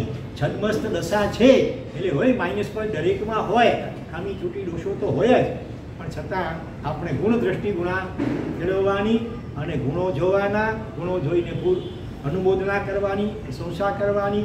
દોષ હોય જોવાના નહીં, છતાં જોવાઈ જાય તો માધ્યસ્થ ભાવ કર્માધીન દશાનો વિચાર કરવો. સભ્ય જીવા કર્મ વશ, અને એ પોતાની જાત તમે જોવા, હે જી તારામાં દોષ નથી, તું બલ સાધુ નથી. તો શ્રાવક તો છે ને, જૈન કુળમાં જન્મ્યો છે, તો જૈન તરીકેના શ્રાવક તરીકેના કેટલા આચારો આજે તારા જીવનમાં છે વલા જોવાનું. એ તો પોતાના દોષ જોઈને એનો પશ્ચાતાપ વગેરે કરવાનો, બીજા કોઈના પણ દોષ નહીં જોવાના. વિશેષ પ્રકારે આચાર્ય ઉપાધ્યાય સાધુ સાધી ભગવંતો કે એવા સાધર્મિક સમ્યક દ્રષ્ટિ આત્મા હોય, એના દોષ તો ભૂલે ચૂકે જોવા પણ નહીં ને બોલવા પણ નહીં. તો આ રીતે આચાર્ય ઉપાધ્યાયનો અવર્ણવાદ બોલે, કેટલાક બાબતો વિરોધ પણ જાહેરમાં ઘણી વાર વિરોધ પણ કરે. તો આના કારણે એ કિલ્બિશિક દેવ આ 3 પ્રકારના જે હોય છે, પહેલા બીજાની નીચે, પછી ત્રીજા ચોથા અને છેલ્લે છઠ્ઠા લાંતક દેવલોકની નીચે, એવી રીતે એના કિલ્બિશિકના દેવ વિમાનો હોય છે. અને ત્યાં વધુમાં વધુ 13 સાગરોપમ નું આયુષ્ય હોય છે ત્રીજા કિલ્બિશિકમાં. પછી સીધા 8મા દેવલોકમાં કોણ ઉત્પન્ન થાય? તિર્યંચ શ્રાવકો વધુમાં વધુ 8મા દેવલોક સુધી જાય. તિર્યંચ ને વળી શ્રાવક બોલે છે. તિર્યંચ વળી પશુ પક્ષીમાં પણ શ્રાવક શબ્દ વપરાય છે. તિર્યંચ શ્રાવકો એટલે કે કોઈ પણ નિમિત્તે જાતિ સ્મરણ જ્ઞાન પામ્યા હોય, પોતાનો પૂર્વ ભવ જોયો હોય, અને એને કારણે તીવ્ર પશ્ચાતાપ થયો હોય, અને ભાવથી કેટલાક વ્રતો અભિગ્રહ એમણે સ્વીકાર્યા હોય, એનું સુંદર રીતે પાલન કરે અને આયુષ્ય પૂરું કરે. અને એ તિર્યંચ શ્રાવકો એટલે પશુઓ કે પક્ષીઓ હોય, એ કેટલાક વધુમાં વધુ 8મા દેવલોક, જેનું નામ શું છે? 8મા દેવલોકનું નામ સહસ્રાર, સાર શુક્ર અને સહસાર આનત કાંતારના. અને સહસ્રાર નામના 8મા વૈમાનિક દેવલોકમાં ઉત્પન્ન થાય. હા, કયો દાખલો? સુપ્રસિદ્ધ દાખલો કયો છે? બોલો. 8મા ચંડ કૌશિક નાગ. કેટલી જીવનશા કરી હતી, પણ છતાં ભગવાન મહાવીરનો સત્સંગ મળ્યો. પૂજ્ય ચંદ્ર કોશિયા જાતિસમ જ્ઞાન પામ્યો, અને કેવો જોરદાર પશ્ચાતાપ થયો. પોતાનું મોઢું જ હવે એને ડરમાં રાખી દીધું. બહાર મોઢું હોય અને અનાયાસે સૂર્ય સામે દ્રષ્ટિ પડી જાય, અને પછી ક્યાંક જોઈને આગ નીકળેલે લોકો મળે, એના કરતાં બેટર છે કાયમને માટે ડરમાં જ પોતાનું મોઢું, પોતાનું શરીરનો અડધો ભાગ બહાર હોય, આગળનો ભાગ થોડો અંદર હોય, અને એ રીતે એકદમ શાંત પડ્યો રહે છે. આપણે આવશ્યક ધ્યાનમાં, આત્મચિંતનમાં, પશ્ચાતાપના ભાવમાં. અને પેલી ગોવાલનો આવી નાગ દેવતાની પૂજા કરે દૂધ દહીં વગેરેથી, અને પરિણામે જંગલી કીડીઓ હજારો શરીરને ચાળની જેમ વિધિ નાખે છે, છતાં એ પડખું ફેરવતો હોવાથી રાખીને પડખું આમ ફેરીશ, હજારો કીડીઓ દબાઈને મરી જશે. એટલી ક્ષમતા આવી ગઈ. આ ભગવાનના સાનિધ્યનો પ્રભાવ, ભગવાનની કરુણાનો પ્રભાવ. અને એ રીતે ક્ષમતાપૂર્વક આવા ભયંકર મરણાંત ઉપસર્ગને સહન કરે. અને ચંદ્ર કૌશિકનો આત્મા એકવાર તો 8મા સહસ્રાર વૈમાનિક દેવલોકમાં દેવ તરીકે ઉત્પન્ન થાય છે. ત્યાં 18 સાગરોપમનું આયુષ્ય હોય, વધુમાં વધુ 18 સાગરોપમ. ઘણા શાસ્ત્રમાં દાખલાઓ આવે છે. તિર્યંચોને પણ, તિર્યંચ એટલે પંચેન્દ્રિય હોય એવો જ, ગર્ભજ પંચેન્દ્રિય, સંજ્ઞી પંચેન્દ્રિય, મનવાળા. સમૂર્ષિ પણ પંચેન્દ્રિય હોતા હોય છે, એમને મન ન હોય, માતા પિતાથી ઉત્પન્ન ન થયેલા હોય, પણ એમ જ એવા પ્રકારના દ્રવ્ય ક્ષેત્ર કાળમાં ભેગા થઈ જાય, વાયુ વાતાવરણ વગેરે, એમાં એમનો આત્મા સીધો જ ઉત્પન્ન થઈ જાય, એને સમૂર્છિમ કહેવાય. મનુષ્યો પણ સમૂર્છિમ હોય. 14 પ્રકારની અશુચિ સ્થાનો, મળ, મૂત્ર, નાકની, કાનનો મેલ, નાકનો મેલ, લોહી, મળ વગેરે, માંસ વગેરે અને ગટર, ખાડ, આ બધામાં અસંખ્ય સમૂર્છિ મનુષ્યો કેટલા બહુ નજરી આંખ દેખાય પણ એટલા બહુ સૂક્ષ્મ હોય, આયુષ્ય પણ એનું બહુ જ અલ્પ હોય, અંતર્મુક્ત ભલે હોય, પણ એવા અસંખ્ય સમૂર્છિ મનુષ્યો પણ હોય છે. તિરીંચોમાં તો મોટી મોટી કાયાવાળા સમૂર્છિ હોય તે છતાં પણ તિરીંચોમાં 2 પ્રકાર મુખ્ય, ગર્ભજ અને સમૂર્છિ. તો મનુષ્ય સમૂર્છિ હોય તો બહુ સૂક્ષ્મ હોય, દેખાય નહીં, અને આયુષ્ય પણ અંતર્મુક્તનું માત્ર. પણ તિરીંચોમાં તો લાંબી કાયાવાળા પણ સમૂર્છિમ તિરીંચો હોય છે, આયુષ્ય પણ એના મોટા મોટા હોય છે, છતાં એમને વિશિષ્ટ મન ન હોય, અસંગની હોય. ગર્ભજ હોય એને જ સંજ્ઞા એટલે વિશિષ્ટ મન હોય, અને સમૂર્છિમ હોય એને વિશિષ્ટ મન ન હોય. કાયા ભલે ગમે એટલી મોટી પણ હોય તો જાતિ સ્મરણ જ્ઞાન પણ સંજ્ઞીને જ થાય, અસંજ્ઞીને ન થાય. સમૂર્છિમ તિરીંચોને જાતિ પણ જ્ઞાન થાય નહીં. તો ઘણા એવા પશુઓ અને પક્ષીઓના દાખલા આવે છે જેમણે પોતાનો પૂર્વભવ જોયો. કોઈ પક્ષી યાદ આવે છે તમને જેણે પૂર્વભવ જોયો હોય? સમડી, ભરૂચ પાસે સમડી વિહાર એક બન્યું, પછી રાજકુમારી બની, બરોબર ને? બાણથી વિંધાયેલી સમડીને મુનિવરે નવકાર સંભળાયો, મરીને રાજકુમારી થઈ. લંકા, શ્રીલંકા જેને આપણે કહીએ છીએ સિંગલદેવ, અને નવોરિહંતા છીક આવતા પરીક્ષાઓ બોલ્યા, અને એ નવોરિહંતા શબ્દ સાંભળીને આવું તો મેં ક્યાં સાંભળ્યું. અંતિમ સમયે મુનિવરે મોટેથી નવકાર સંભળાયો, એ નવોરિહંતા યાદ આવ્યું, ત્યાં જઈને દેરાસર બંધાયું. તો આ પક્ષીની વાત આવી.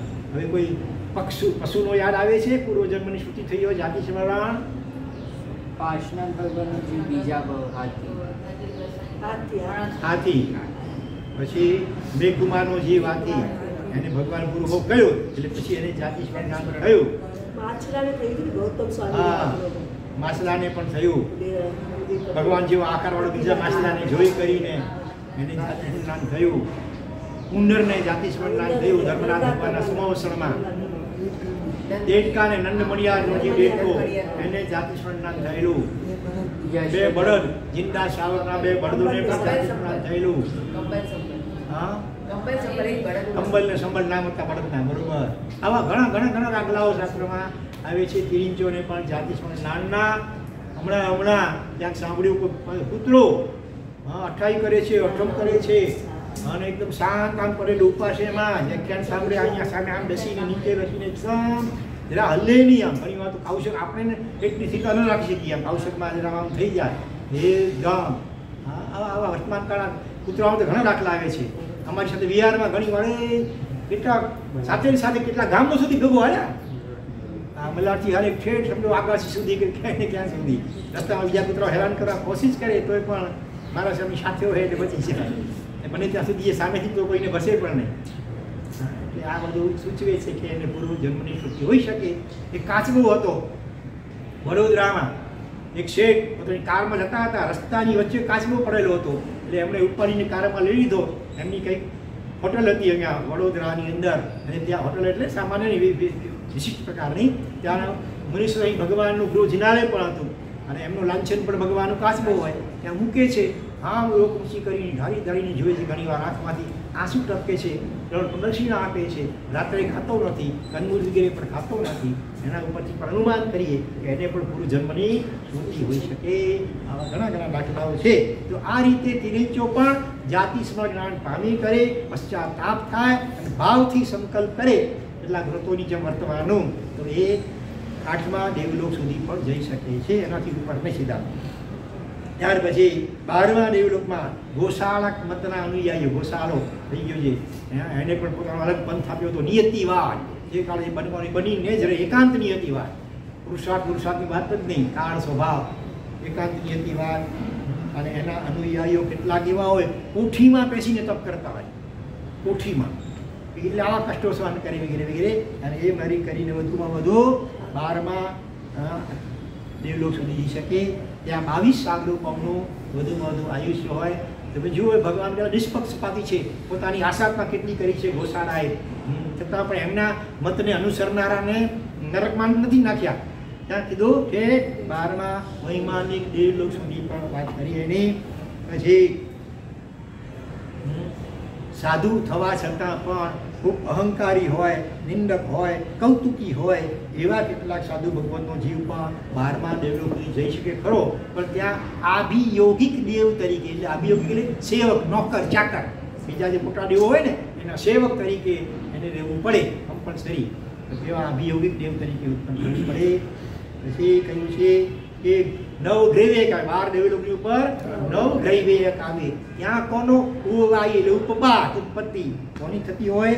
કેટલાક નિન્નવ સાધુ, સાધુ પણ સ્વીકારી હોય અને પાછળથી કોઈ એકાદ વાતમાં વાંધો પડે કે ભગવાનની આ વાત બરોબર જેમ કરો જમાલી જાડે માને કડી સિદ્ધાંત ન માની વાળી છેવટ સુધી એવા એને નિન્નવ કે. નિન્નવ એટલે અપલાપ, છુપાવનાર, ભગવાનની વાણી, ભગવાનના વચન એનો અપલાપ કરનાર, એનું નિષેધ કે ખંડન કરનાર, તો એ નિન્નવ કહેવાય. એવા સાત્વિક નિન્નવોના દ્રષ્ટાંતો નવના દ્રષ્ટાંતો આવે છે નિન્નવોના. હોય સાધુપણામાં પણ આવી રીતે પછી ભગવાનથી જુદા પડે. તે સિવાય કેટલાક અભવ્ય જીવો પણ વધુમાં વધુ 9 ગ્રૈવેક સુધી પણ જઈ શકતા હોય છે. હા, અભવ્ય એટલે કોઈ કાળે મોક્ષમાં જઈ શકવાના જ ન હોય, છતાં ક્યારેક સાધુપણું સ્વીકારે. શા માટે? દેવલોકના ભૌતિક સુખો મેળવવા માટે. શાસ્ત્રમાં આપણે સાંભળ્યું હોય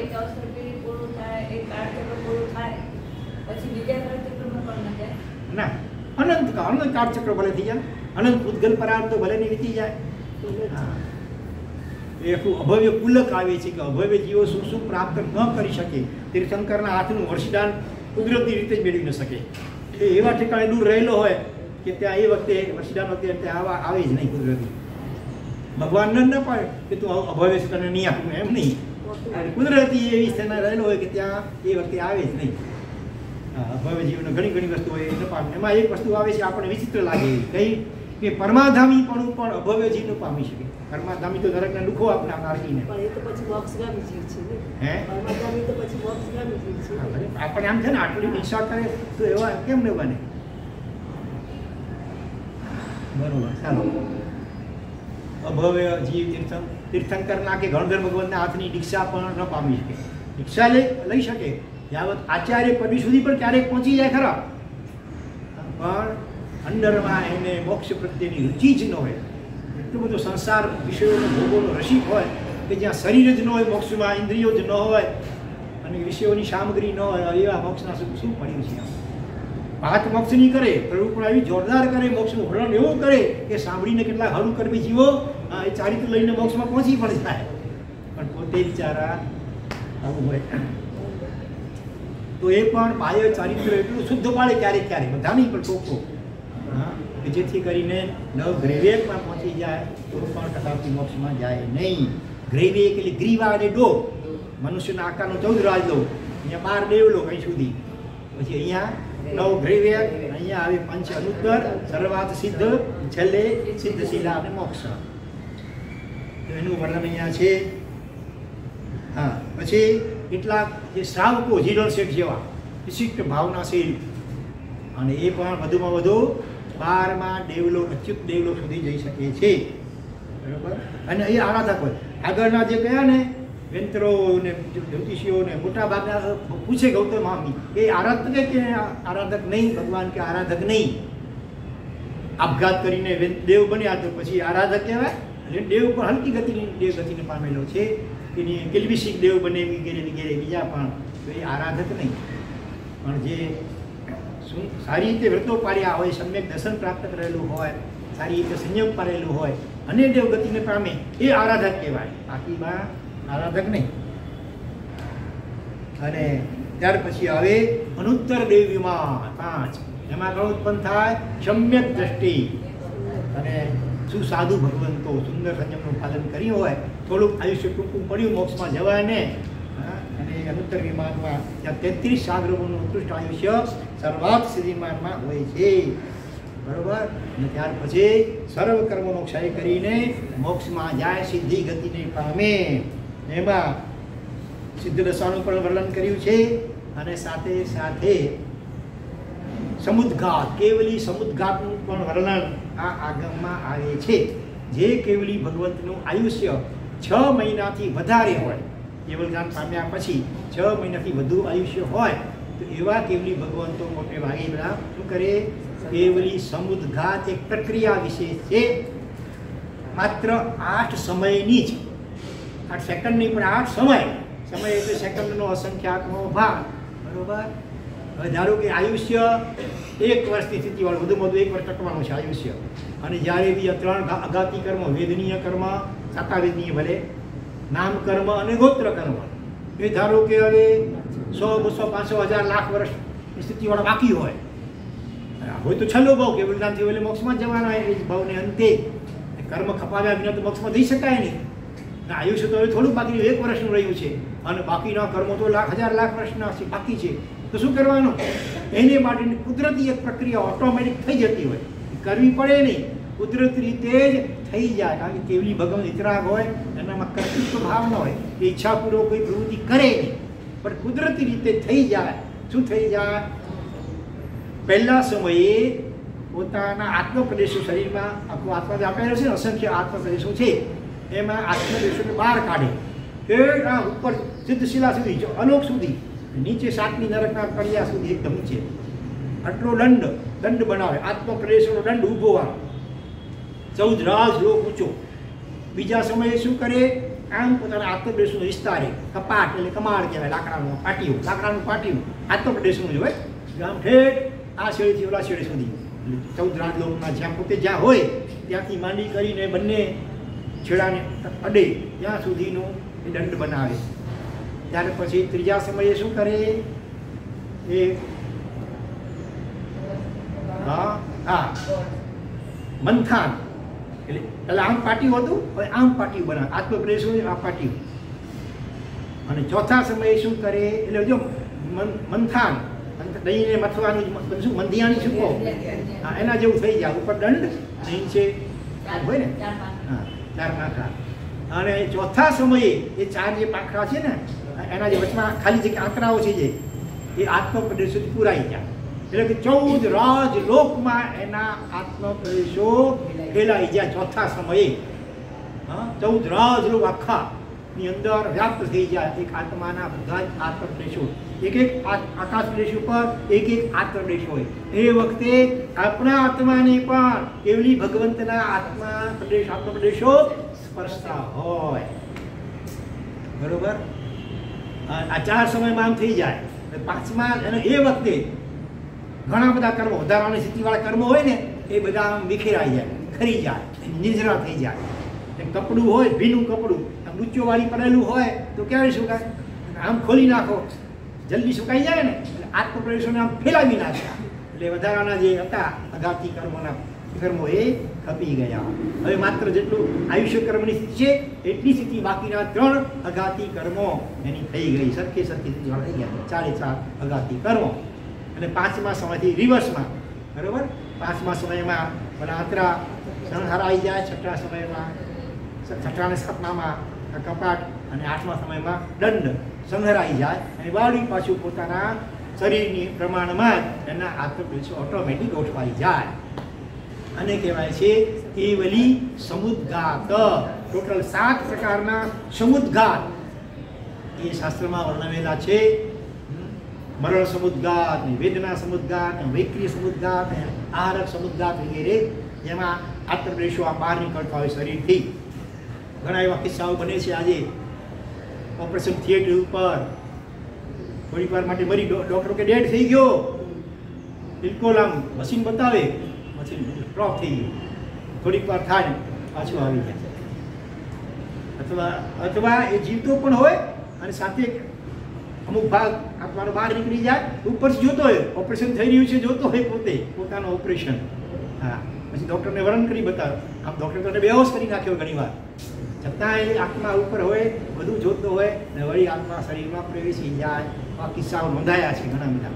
બરોબર? તો આ 7 પ્રકારના સમુદ્ઘાતમાંથી કેવલી સમુદ્ઘાતની પ્રક્રિયા આમાં આગમમાં બતાવી છે. અને છેલ્લે પછી આયુષ્ય 8 કર્મો, બધા કર્મો પૂરા થાય અને એની સાથે એ માત્ર એક સમયમાં આ શરીરથી આત્મા છૂટે સિદ્ધશિલાની ઉપર એ અલોકને અડી ટચ થઈને ત્યાં કાયમને માટે આત્મા સ્થિર થઈ જાય. છેલ્લું જે શરીર હોય ને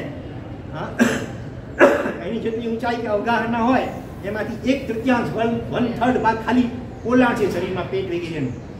એમાં આત્મા અત્યારે નથી આવતો પ્રદેશો, એ પૂરાઈ જાય.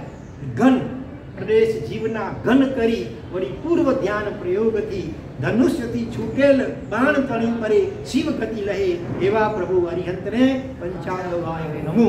હરિહંત વર્ણનાવલીમાં વર્ણન આવે છે. ધનુષ્યમાંથી બાણ આમ છૂટે સનન થોડી ટાઈમ લાગે, આ ટાઈમ બિલકુલ નહીં. એક જ સમય માત્રમાં સિદ્ધશિલાથી પણ ઉપર અલોક આકાશને અડીને કાયમ માટે ત્યાંથી થઈ જાય.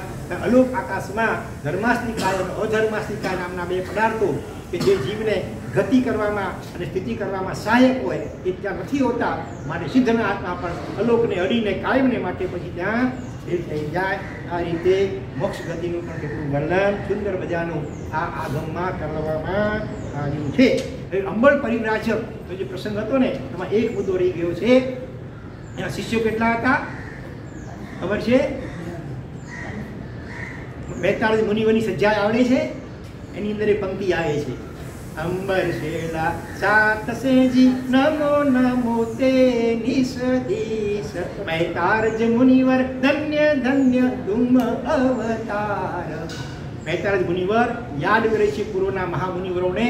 ગજસુકુમાલ મહામુનિવર વગેરે યાદ કરે છે. ગાડીમાં પીરાયેલા ખંદક સૂર્ય મુનિ અને સૂર્યના 500 શિષ્યો વગેરે યાદ કરે છે. અને સાથે સાથે અંબળ પરિવ્રાજકના 700 શિષ્યોને પણ યાદ કરે છે. શું બન્યું હતું?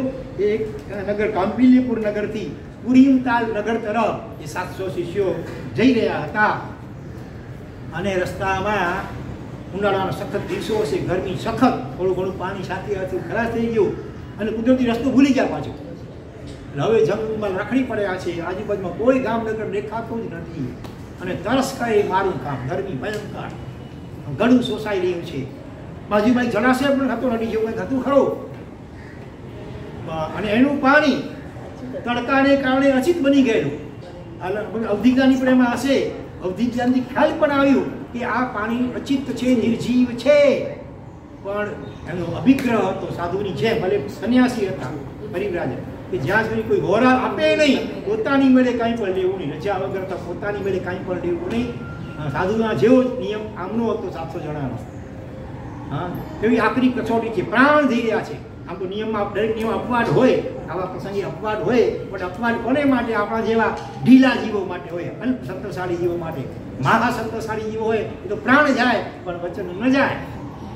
એટલે જોઈ લીધું કે હવે શક્ય બચવાની ઓછી છે આપણે, એટલે બધાએ આપસમાં મસલત કરી લીધી, નિર્ણય કરી લીધો.